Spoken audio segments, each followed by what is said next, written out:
اب سوال یہ پیدا ہوتا ہے کہ اللہ تعالیٰ قسم کیوں کھا رہا ہے؟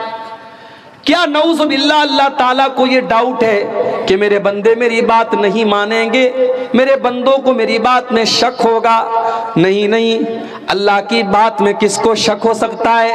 اللہ تو اپنے قرآن کی شروعات میں کہتا ہے الف لام میم ذالک الکتاب لا ریب فیہ ھدی للمتقین۔ میرے بندو، یہ جو کتاب تم پڑھنے جا رہے ہو، جو تم قرآن پڑھنے جا رہے ہو، لا ریب فیہ، اس کے اندر کوئی ڈاؤٹ کی، کوئی سندے کی، کوئی شک کی کوئی جگہ ہی نہیں ہے۔ اس کا ایک ایک حرف سچا ہے، اس کا ایک ایک شبد سچا ہے، اس قرآن کے اندر کوئی شک نہیں ہے۔ تب اللہ قسم کیوں کھا رہا ہے؟ اللہ قسم کھا رہا ہے یہ بتانے کے لیے کہ ہم جو بات کہنے جا رہے ہیں وہ بہت امپورٹنٹ ہے، بہت اہم ہے، بہت مہتوپورن ہے، اس پر تم دھیان دو، بہت اہم بات بتانے جا رہا ہوں، اس لیے اللہ قسم کھاتا ہے۔ اب یہاں ایک بات اور سمجھ لیجئے، اللہ تعالیٰ جس کی چاہے قسم کھا سکتا ہے۔ اس نے قرآن میں انجیر کی بھی قسم کھائی ہے، اللہ نے قرآن میں زیتون کی قسم کھائی، اللہ نے قرآن میں طور سینا کی قسم کھائی، اللہ نے قرآن میں مکہ شہر کی قسم کھائی، اللہ نے قرآن میں اللہ کے نبی کی زندگی کی قسم کھائی، اللہ نے قرآن میں سورج کی قسم کھائی، زمین کی قسم کھائی، آسمان کی قسم کھائی۔ اللہ جس کی چاہے قسم کھا سکتا ہے، مگر ہمیں اور آپ کو یہ اجازت نہیں کہ ہم اللہ کے علاوہ کسی اور کی قسم کھائیں۔ اگر ہم اللہ کے علاوہ کسی اور کی قسم کھاتے ہیں تو اللہ کے نبی فرماتے ہیں من حلف بغیر اللہ فقد اشرک، جس نے اللہ کے علاوہ کسی اور کی قسم کھائی تو اس نے شرک کیا۔ میاں بیوی میں جھگڑا ہو رہا ہے، بیوی کہہ رہی ہے شوہر سے ارے میں جھوٹ نہیں بول رہی ہوں، بچے کی قسم، بچوں کی قسم لوگ کھا لیتے ہیں۔ شوہر بیوی کے ہاتھ پر، سر پر ہاتھ رکھ کر کے کہتا ہے میں تیری قسم کھاتا ہوں۔ یاد رکھو میرے پیارے ساتھیو، نہ بیوی کی قسم کھانا جائز ہے، نہ بچوں کی قسم کھانا جائز ہے، نہ ماں کی قسم کھانا جائز ہے، نہ محبوبہ کی قسم کھانا جائز ہے۔ اللہ کے علاوہ کسی کی قسم نہیں کھا سکتے، یہاں تک کہ خانہ کعبہ کی قسم بھی نہیں کھانی چاہیے، اس لیے کہ خانہ کعبہ اللہ نہیں ہے، اللہ کا گھر ہے۔ ہم خانہ کعبہ کی بھی قسم نہیں کھا سکتے کیونکہ صرف اور صرف اللہ کی قسم کھانا ہے۔ خانہ کعبہ تو اللہ کا گھر ہے، اللہ نہیں ہے۔ ہمارے بہت سارے غیر مسلم بھائی ہیں، ان کے دماغ میں یہ بیٹھا ہوا ہے کہ مسلمان خانہ کعبہ کی پوجا کرتا ہے۔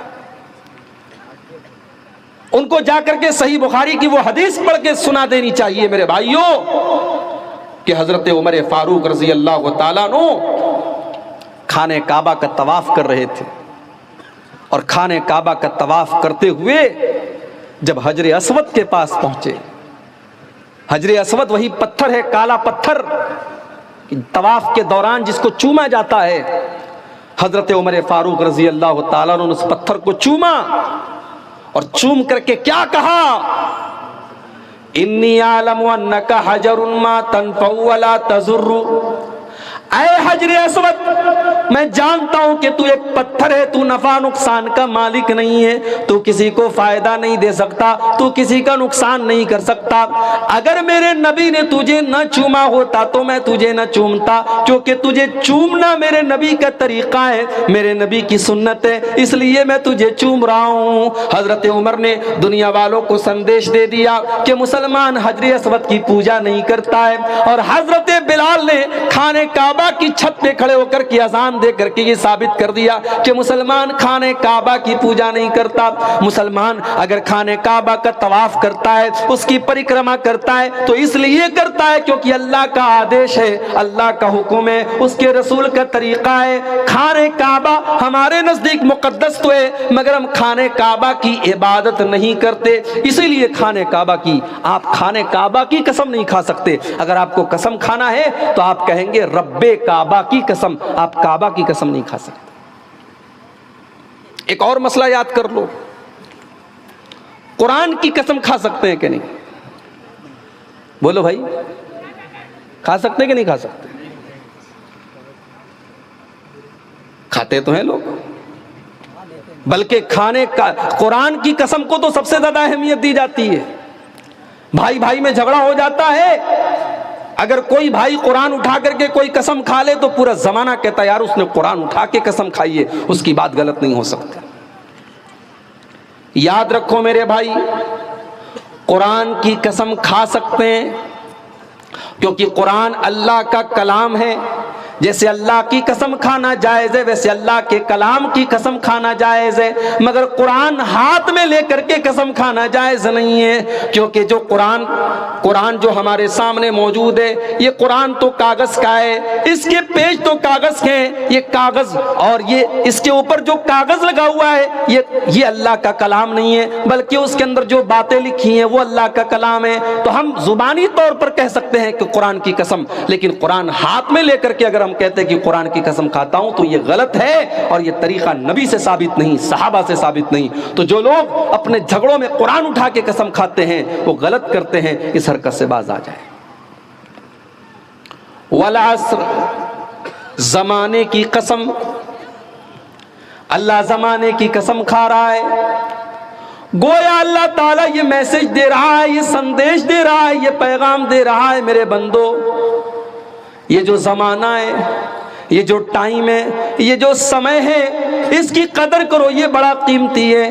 اگر سمے تمہارے پاس آج ہے تو کل نہیں ہوگا۔ اس سمے کی قسم کھا کر کے اللہ تعالیٰ سمے کی اہمیت بتا رہا ہے، ٹائم کی اہمیت بتا رہا ہے۔ لوگ بولتے ہیں نا وقت بہت خراب ہے، کچھ لوگ بولتے ہیں زمانہ بہت خراب ہے۔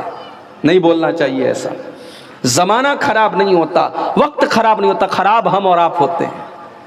زمانہ تو اللہ تعالیٰ چلاتا ہے، وقت کو تو اللہ تعالیٰ چلا رہا ہے، اس لیے ایسا نہیں بولنا چاہیے وقت بہت خراب ہے۔ بہت سے لوگ بول دیتے نا، کسی دن اگر کوئی حادثہ ہو جائے تو لوگ بولتے تھے پتہ نہیں آج کس کی شکل دیکھی تھی، میری بائک کا ایکسیڈنٹ ہو گیا۔ کاروبار میں نقصان ہو جائے لوگ بول دیتے ہیں پتہ نہیں آج کس کی شکل دیکھ کر کے آیا تھا، میرا کاروبار میں نقصان ہو گیا۔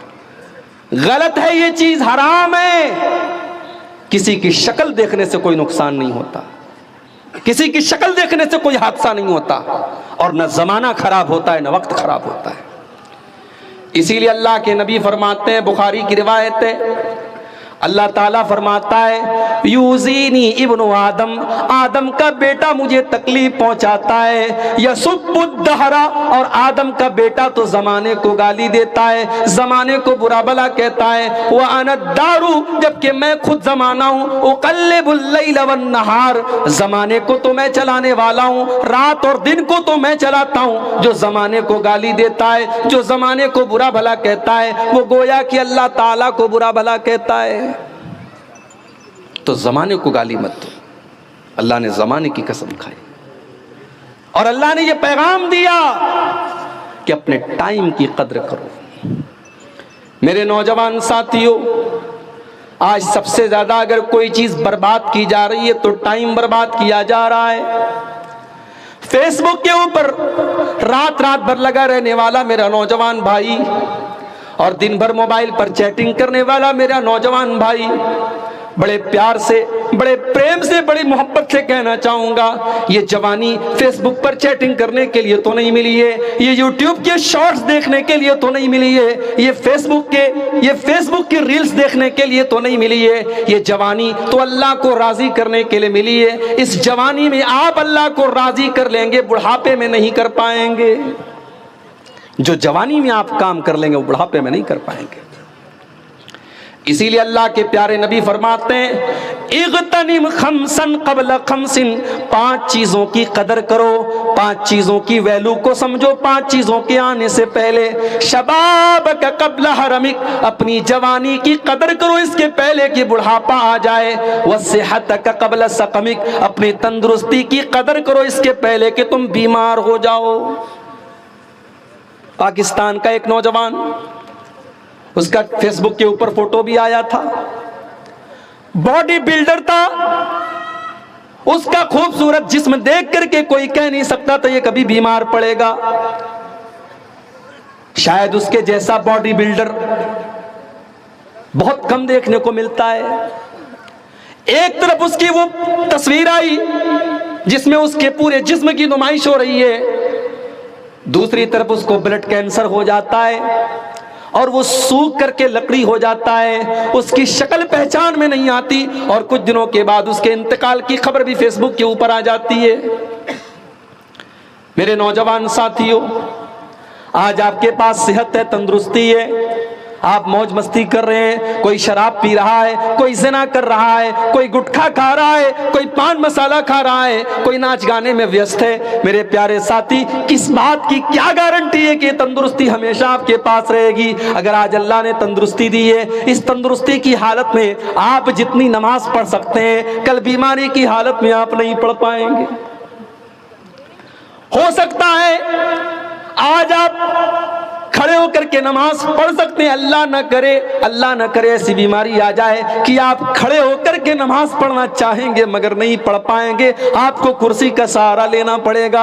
آج بھی دیکھو کتنی مسجد میں لوگ آج کرسی پر بیٹھ کر کے نماز پڑھتے ہیں، اللہ نے ان کو اس لائق بھی نہیں بنایا کہ وہ زمین کے اوپر سجدہ کر سکیں۔ اگر اللہ نے آپ کو اس لائق بنایا ہے کہ آپ اللہ کی بارگاہ میں صحیح سلامت سجدہ کر سکتے ہیں، تو میرے پیارے ساتھیوں، اس نعمت پر آپ اللہ کا شکر ادا کیجئے اور اس صحت کی قدر کیجئے۔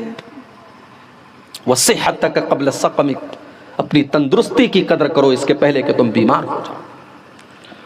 وغناک قبل فقرک، اور اپنی دولت کی قدر کرو اس کے پہلے کہ تم فقیر ہو جاؤ۔ اگر آج اللہ نے نوازا ہے، اگر آج اللہ نے دولت دی ہے، تو اس دولت کی قدر کرو اور اس دولت کو اللہ کی راہ میں خرچ کرو، غریبوں کی مدد کرو، یتیموں کی مدد کرو، بے سہاروں کو سہارا دے دو، غریبوں کو کمبل دے دو، بے سہاروں کو سہارا دے دو۔ ہو سکتا ہے کہ کل آپ کو سہارے کی ضرورت پڑ جائے، آج آپ دوسروں کو دینے کے لائق ہے، اللہ نہ کرے ایسی نوبت آ جائے کہ آپ کا ہاتھ کسی اور کے آگے پھیلانا پڑ جائے۔ وَغِنَاكَ قَبْلَ فَقْرِكَ، اپنی دولت کی قدر کرو اس کے پہلے کہ تم فقیر ہو جاؤ۔ وَفَرَاغَكَ قَبْلَ شُغْلِكَ، اور اپنے ٹائم کی قدر کرو، اپنے سمے کی قدر کرو اس کے پہلے کہ تم بزی ہو جاؤ۔ کبھی سوچو میرے بھائی، اپنی زندگی میں فلیش بیک کر کے دیکھو، 5 سال پہلے آپ کو جتنی فرصت تھی آج آپ کو نہیں ملتی۔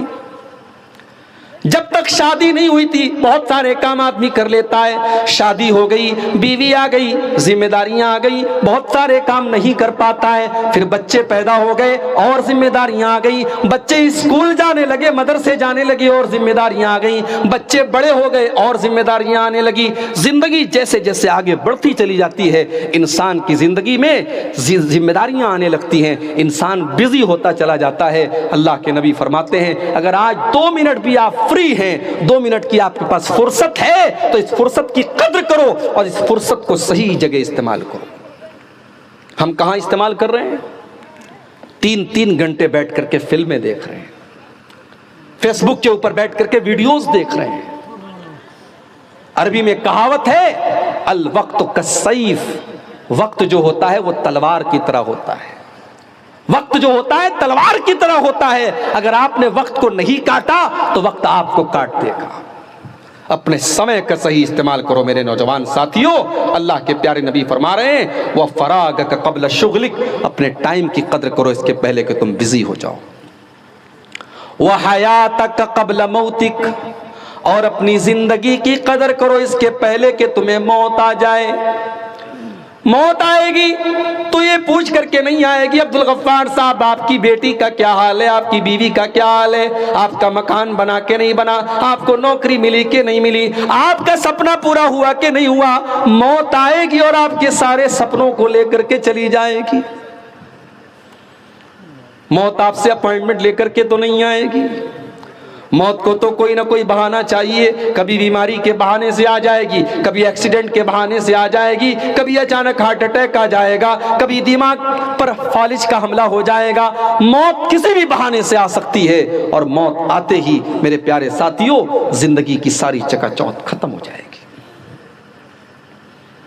اسی لیے اللہ قرآن میں کہتا ہے حَتَّى إِذَا جَاءَ أَحَدَهُمُ الموت قال رب ارجعون، میرے بندو جب موت کا ٹائم آتا ہے، جب بندے کی موت کا ٹائم آتا ہے تو بندہ کہتا ہے کہ اے میرے پروردگار مجھے ایک موقع تو اور دے دے، مجھے ایک بار تو دنیا میں واپس بھیج دے، لعلی اعمل صالحا، اے اللہ میں وعدہ کرتا ہوں اگر تو مجھے دنیا میں بھیجے گا میں نماز نہیں پڑھتا تھا، 5 ٹائم کی نماز پڑھوں گا، اے اللہ میں زنا کیا کرتا تھا اب کبھی زنا نہ کروں گا، اے اللہ میں شراب پیا کرتا تھا اب کبھی شراب کو ہاتھ نہ لگاؤں گا، اے اللہ میں قرآن کی تلاوت کبھی نہیں کرتا تھا، اے اللہ میں بہت قرآن پڑھوں گا، لعلی اعمل صالحا، اے اللہ میں وعدہ کرتا ہوں کہ تو ایک بار مجھے واپس بھیج دے، میں نیک عمل کروں گا، میں تجھے راضی کرنے والا عمل کروں گا۔ اللہ فرماتا ہے کلا انہا کلمۃ هو قائلها، میرے بندے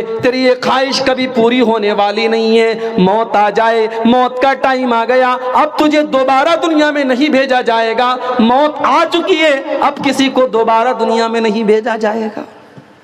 یہ جو کانسیپٹ ہے نا بالی ووڈ کی فلموں کی وجہ سے ہمارے یہاں آیا ہے، کوئی اگر آتم ہتیا کر لیتا ہے تو اس کی آتما بھٹکتی رہتی ہے، کسی کو کوئی قتل کر دے تو اس کی آتما بھٹکتی رہتی ہے، یہ سب فلموں کے اندر اور سیریلوں کے اندر دکھا کر کے ہمارا دماغ خراب کیا گیا ہے، کوئی آتما واتما نہیں بھٹکتی رہتی ہے، انسان مر گیا اب اس دنیا سے اس کا کنیکشن ختم، اب وہ ایک اور دنیا میں ہے جس کو ہم قبر کی زندگی کہتے ہیں، جس کو ہم برزخ کی زندگی کہتے ہیں، اور وہاں سے کوئی ریٹرن دنیا میں نہیں آ سکتا، وہ کس حال میں ہے ہم نہیں جانتے، ہم کس حال میں وہ نہیں جانتا۔ تو اللہ کے نبی نے فرمایا کہ اپنی زندگی کی قدر کرو اس کے پہلے کہ تمہیں موت آئے۔ والعصر، زمانے کی قسم ہے۔ اچھا عصر کا ایک مطلب اور بھی ہوتا ہے، عصر کا مطلب ہوتا ہے عصر کا ٹائم، جب سورج ڈھل جاتا ہے اور آسمان میں پیلا پن آ جاتا ہے اور عصر کی نماز کا ٹائم شروع ہو جاتا ہے، اس ٹائم کو، اس سمے کو عصر کہا جاتا ہے۔ اب سوال یہ پیدا ہو رہا ہے کہ اللہ تعالیٰ اس ٹائم کی قسم کیوں کھا رہا ہے؟ علماء کہتے ہیں کہ اس کے پیچھے بھی اللہ تعالیٰ کی ایک بہت بڑی حکمت ہے۔ اللہ تعالیٰ عصر کے ٹائم کی قسم کھا کر کے یہ بتا رہا ہے جس طریقے سے عصر کا ٹائم آتا ہے تو لوگ دھیرے دھیرے اپنے گھروں کو جانے لگتے ہیں، مزدور اپنا کام ختم کرنے لگتے ہیں، کسان اپنا کام ختم کرنے لگتا ہے، دکاندار اپنی دکان کو لپیٹنے لگتے ہیں، بزنس مین لوگ دھیرے دھیرے اپنے گھر کو واپس جانے لگتے ہیں۔ جب عصر کا ٹائم آتا ہے تو اس بات کی پہچان ہوتی ہے کہ اب سورج ڈوبنے والا ہے، اب دن ختم ہونے والا ہے۔ اے انسان تیری زندگی کی عصر کا ٹائم ہو چکا ہے، اے انسان تیری زندگی کا سورج کبھی بھی ڈوب سکتا ہے، کبھی بھی تیری زندگی ختم ہو سکتی ہے۔ اے انسان جب بھی تو اپنے بستر پر رات کو سونے جائے تو یہ سوچ کر کے سویا کر کہ ہو سکتا ہے کہ وہ تیری زندگی کی آخری رات ہو، جب تو صبح کو اٹھے تو یہ سوچ کر کے اٹھ کہ ہو سکتا ہے یہ تیری زندگی کی آخری صبح ہو، تیری زندگی کی عصر کا ٹائم شروع ہو چکا ہے۔ اور بعض علماء کہتے ہیں کہ عصر سے مراد یہاں عصر کی نماز ہے، اللہ تعالیٰ عصر کی نماز کی قسم کھا رہا ہے۔ 5 ٹائم کی نمازیں، اور 5 ٹائم کی نمازوں میں سب سے اہم نماز عصر کی نماز ہے۔ عصر کی نماز بیچ کی نماز ہے، دن کی پہلی نماز فجر ہے، اس کے بعد ظہر ہے، اور بیچ میں عصر کی نماز ہے۔ 2 نمازیں رات میں، 2 نمازیں دن میں، اور بیچ میں عصر کی نماز ہے۔ اسی لیے اللہ کے نبی عصر کی نماز کو بڑی اہمیت دیتے تھے۔ اگر کسی کی عصر کی نماز چھوٹ جائے اللہ کے نبی فرماتے ہیں فَكَأَنَّمَا وُتِرَ أَهْلُهُ وَمَالُهُ، گویا کہ اس کا مال خراب ہو گیا، اس کے اہل و عیال برباد ہو گئے، اس کی فیملی برباد ہو گئی، اس کا پریوار برباد ہو گیا۔ عصر کی نماز کا چھوٹ جانا بہت بڑا نقصان ہے۔ اللہ کے نبی کبھی جلدی کسی پر بد دعا نہیں کرتے تھے۔ جنگ خندق کے موقع پر جب دشمنوں سے لڑائی چل رہی تھی اور لڑائی کی وجہ سے اللہ کے نبی کی عصر کی نماز قضا ہو گئی، عصر کی نماز چھوٹ گئی، یہاں تک کہ سورج ڈوب گیا اور اللہ کے نبی کو مغرب کے ٹائم پر عصر کی نماز پڑھنی پڑی۔ اللہ کے نبی نے بد دعا کی، اللہ کے نبی نے کافروں کے اوپر بد دعا کی۔ آپ نے فرمایا ملأ اللہ بیوتہم وقبورہم نارا، اللہ ان کے گھروں کو اور ان کی قبروں کو جہنم کی آگ سے بھر دے۔ یشغلون عن الصلاۃ الوسطی، ان کی وجہ سے ہماری عصر کی نماز قضا ہو گئی، ہماری عصر کی نماز چھوٹ گئی۔ تو عصر کی نماز بڑی امپورٹنٹ نماز ہے، اللہ تعالیٰ عصر کی نماز کی قسم کھا رہا ہے، زمانے کی قسم، عصر کی نماز کی قسم، عصر کے ٹائم کی قسم۔ ان الانسان لفی خسر، زمانے کی قسم کھا کر کے اللہ تعالیٰ کیا بات کہہ رہا ہے؟ بے شک سارے کے سارے انسان گھاٹے میں، انڈیا کا انسان بھی گھاٹے میں، سعودی عرب کا انسان بھی گھاٹے میں، امریکہ کا گورا بھی گھاٹے میں، افریقہ کا کالا بھی گھاٹے میں، آدم علیہ السلام کی جتنی اولادیں، سارے کے سارے انسانوں کے بارے میں اللہ کہہ رہا ہے ان الانسان لفی خسر، بے شک سارے کے سارے انسان گھاٹے میں۔ مکیش امبانی تو اربوں کی سمپتی کے مالک ہیں، ٹاٹا اور اڈانی اور برلا تو کروڑوں اور خربوں کے مالک ہیں، اے اللہ کیا وہ بھی خسارے میں؟ فرمایا ان الانسان لفی خسر، بے شک سارے کے سارے انسان گھاٹے میں۔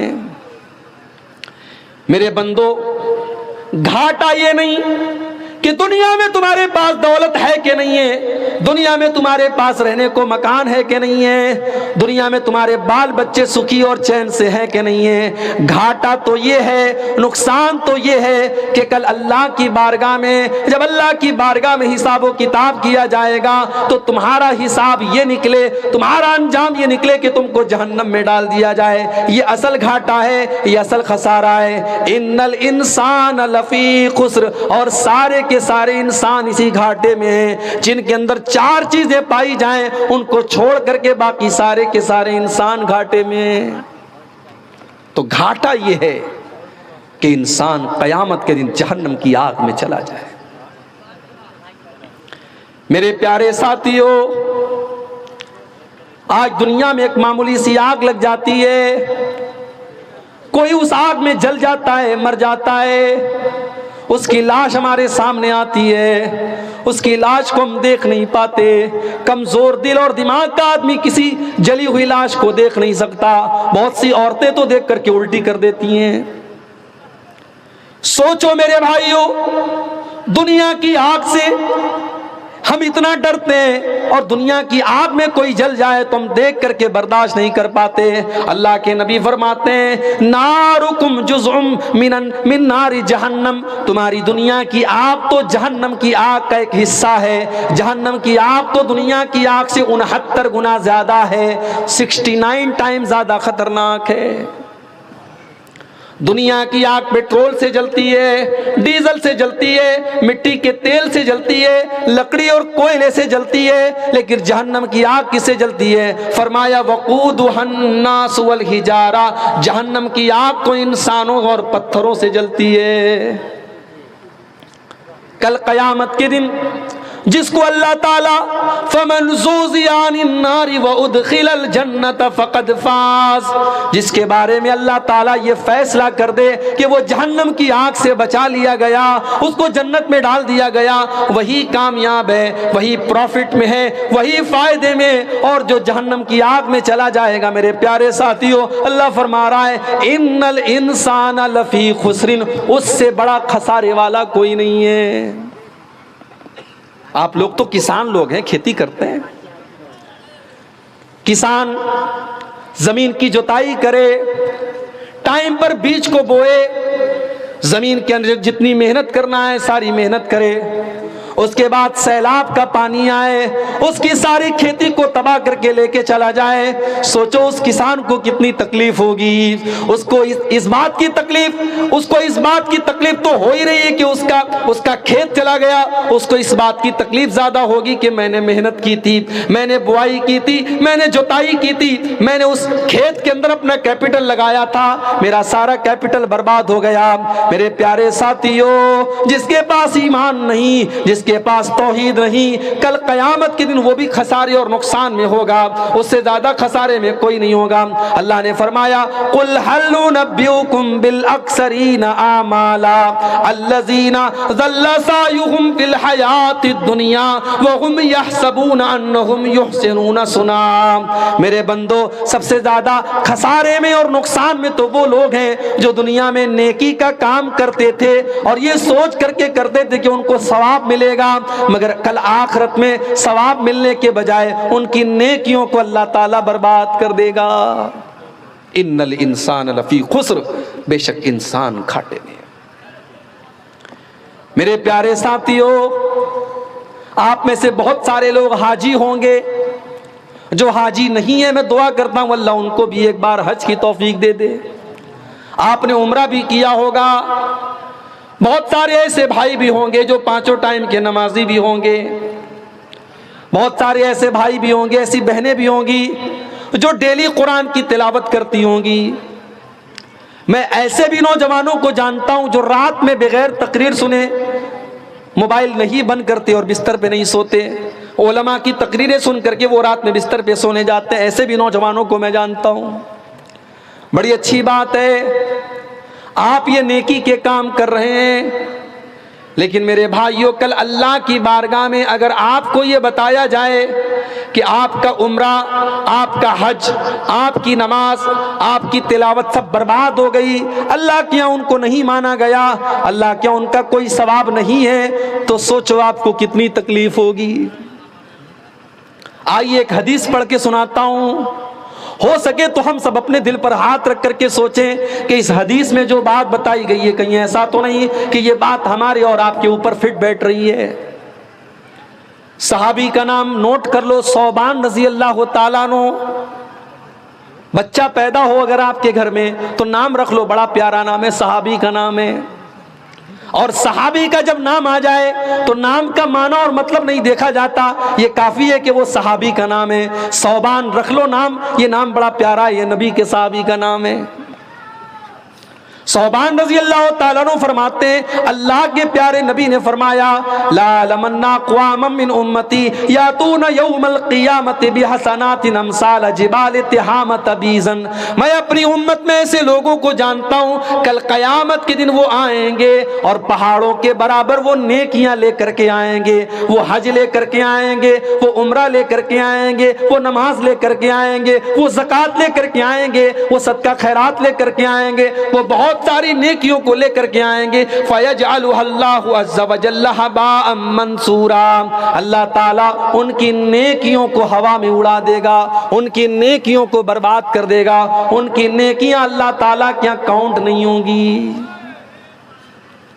صحابہ ڈر گئے، گھبرا گئے۔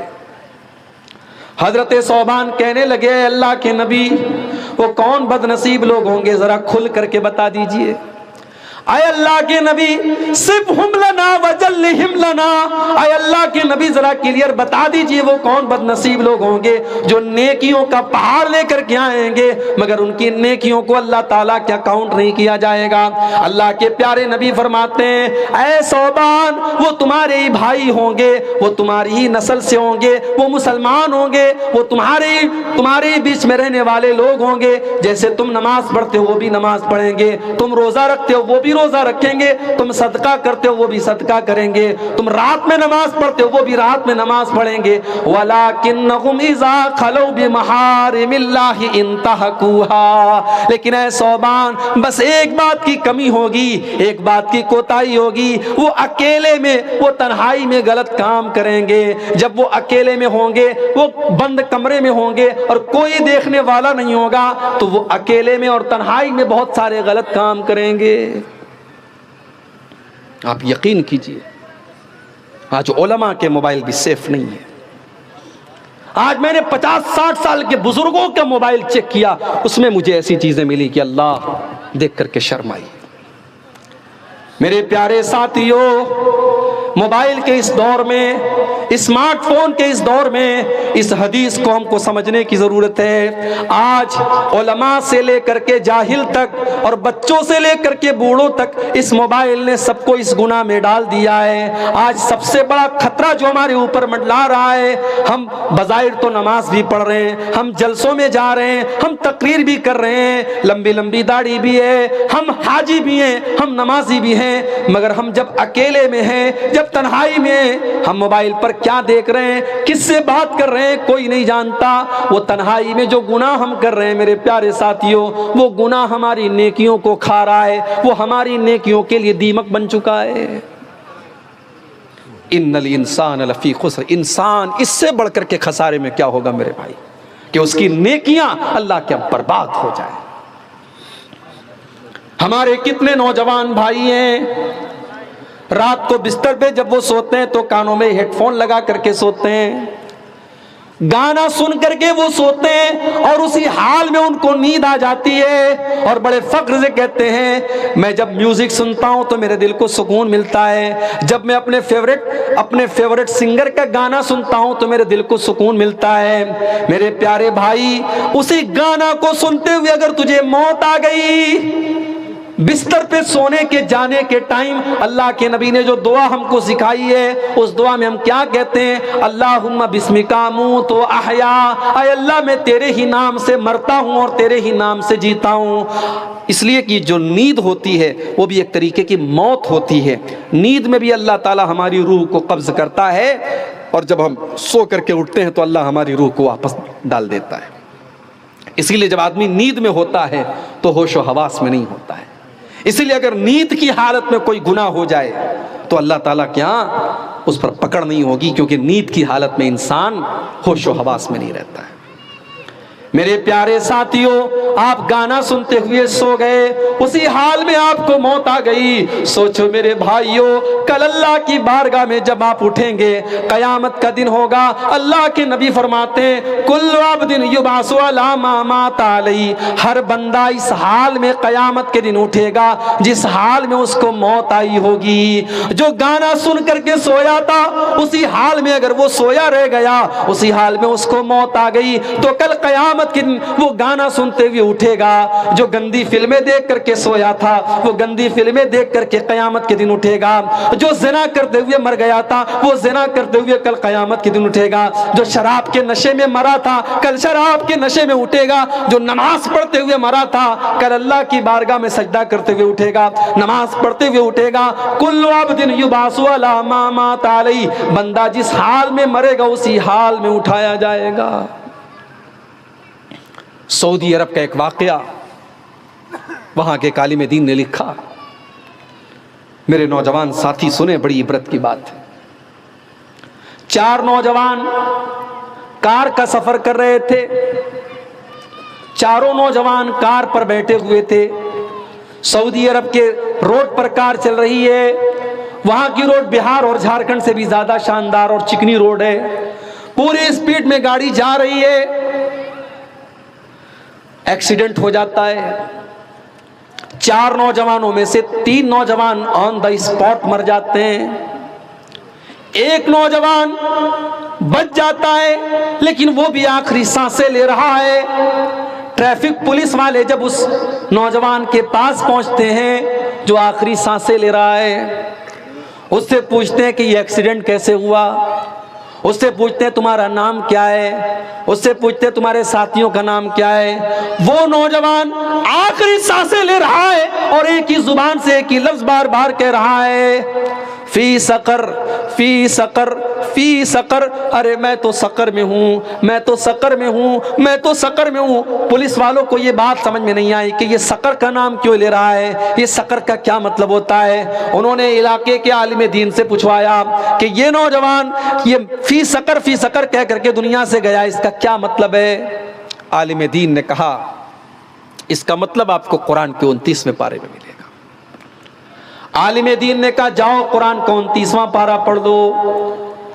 قرآن کے 29ویں پارے میں سورہ مدثر کے اندر اللہ فرماتا ہے جب جنتی جنت میں چلے جائیں گے اور جہنمی جہنم میں چلے جائیں گے، اور جنتی لوگ دیکھیں گے کہ ان کے جان پہچان کے لوگ جہنم میں، جو ان کے ساتھ بیٹھ کر کے چائے پیتے تھے، جو ان کے ساتھ بیٹھ کر کے گپ کرتے تھے، آج وہ جہنم کے اندر پہنچ گئے تو جنتی سوال کریں گے ما سلککم فی سقر، اے میرے بھائی تو جہنم میں کیسے چلا گیا؟ تو میرے ساتھ اٹھا بیٹھا کرتا تھا، تو میرے گاؤں میں رہتا تھا، ہم لوگ ساتھ میں اٹھا بیٹھا کرتے تھے، ما سلککم فی سقر، تو جہنم کے اندر کیسے چلا گیا؟ تو وہ جہنمی جواب دے گا قالوا لم نک من المصلین، وہ کہے گا کہ ہم نماز نہیں پڑھتے تھے، حی علی الصلاۃ کی آواز آتی تھی تم تو مسجد چلے جاتے تھے، میں تو چائے کی دکان پر بیٹھا رہ جاتا تھا، تم نماز کے لیے فجر کے ٹائم اٹھ جایا کرتے تھے، میں تو رات کو 2 بجے تک لڑکیوں سے چیٹنگ میں لگا رہتا تھا، میں فجر کی نماز میں نہیں اٹھتا تھا۔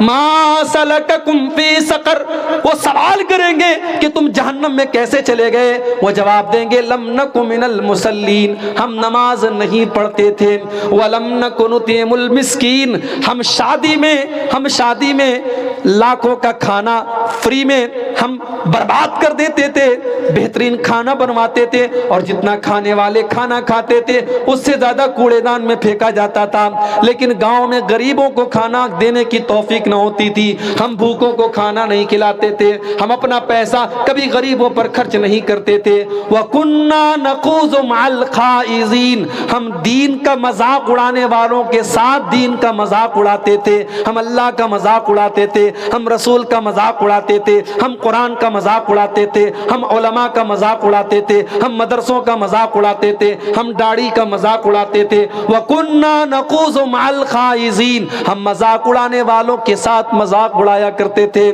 اس سعودی عرب کے عالم دین نے کہا قرآن کی یہ آیت بتا رہی ہے کہ وہ نوجوان جب مر رہا تھا، آخری سانسیں لے رہا تھا، موت کا فرشتہ اس کے پاس آ چکا تھا اور اس کو وہ منظر دکھائی دے رہا تھا، اس کو یہ نظر آ رہا تھا کہ آج وہ جہنم کی آگ میں جانے والا ہے، اسی لیے اس کی زبان سے بار بار سقر کا لفظ آ رہا تھا، وہ انا فی سقر کہہ رہا تھا، وہ یہ بتا رہا تھا کہ وہ بے نمازی تھا، وہ یہ بتا رہا تھا کہ وہ اپنی جوانی کو برباد کرنے والا نوجوان تھا۔ ان الانسان لفی خسر، بے شک سارے کے سارے انسان گھاٹے میں، الا الذین آمنوا، مگر وہ لوگ گھاٹے میں نہیں ہیں جو ایمان والے ہیں۔ ایمان کس کو کہتے ہیں میرے بھائیو؟ ہم نے ایمان کا مطلب نہیں سمجھا۔ ایمان کا مطلب کیا ہے؟ آؤ ذرا قرآن اٹھاؤ، اللہ تعالیٰ ایمان کا مطلب بتاتا ہے، انما المؤمنون الذین اذا ذکر اللہ وجلت قلوبہم واذا تلیت علیہم آیاتہ زادتہم ایمانا۔ ارے مومن تو وہ لوگ ہیں جب اللہ کا نام ان کے سامنے لے لیا جائے ان کا دل کانپ جاتا ہے، ان کا دل تڑپ جاتا ہے، اللہ کا نام سن کر کے وہ گناہ چھوڑ دیتے ہیں۔ بخاری کی وہ حدیث آپ نے کئی بار سنی ہوگی، 3 لوگ جب غار میں پھنس گئے اور تینوں نے اللہ سے اپنے اپنے نیک عمل کا واسطہ دے کر کے دعا مانگی تھی، ان تینوں میں سے ایک نے کہا تھا اے اللہ میں اپنی چچا زاد بہن سے بہت محبت کرتا تھا، میں اپنی چچا کی لڑکی سے بہت محبت کرتا تھا، میں اس پر ڈورے ڈالتا تھا، میں اس کو حاصل کرنے کی کوشش کیا کرتا تھا، اور ایک مرتبہ جب گاؤں میں قحط پڑا، سوکھا پڑا اور وہ لڑکی میرے پاس مدد مانگنے کے لیے آئی، میں مدد کرنے کے لیے تیار تو ہوا مگر میں نے کنڈیشن لگا دی کہ تجھے اپنی عزت کا سودا کرنا پڑے گا، تجھے اپنی آبرو میرے حوالے کرنی پڑے گی۔ لیکن جب عین موقع پر میں اس لڑکی کے ساتھ زنا کرنے کے لیے تیار ہو گیا اور قریب تھا کہ میں اس کے ساتھ زنا کر لیتا، اس لڑکی نے عین موقع پر کہا کہ اے اللہ کے بندے اتق اللہ، تو اللہ سے ڈر، ولا تفز الخاتم الا بحقہ، اور جس چیز کا تجھے حق حاصل نہیں اس چیز کو تو استعمال مت کر۔ اللہ کا نام سن کر کے اس نوجوان نے زنا کا ارادہ ترک کر دیا، زنا کا ارادہ چھوڑ دیا اپنی چچا زاد بہن کے ساتھ، پھر اس نے کبھی غلط کام کا ارادہ نہیں کیا۔ اللہ کہہ رہا ہے کہ مومن تو وہ لوگ ہیں جب اللہ کا نام لیا جائے تو ان کے دل کانپ جاتے ہیں۔ وَإِذَا تُلِيَتْ عَلَيْهِمْ آيَاتُهُ زَادَتْهُمْ ایمانا، اور مومن تو وہ لوگ ہیں کہ جب اللہ کا نام لیا جائے، جب قرآن کی آیتیں پڑھی جائیں تو ان کا ایمان بڑھ جاتا ہے۔ آج تو ہمارا حال یہ ہے، رمضان میں تراویح کی نماز ہو رہی ہے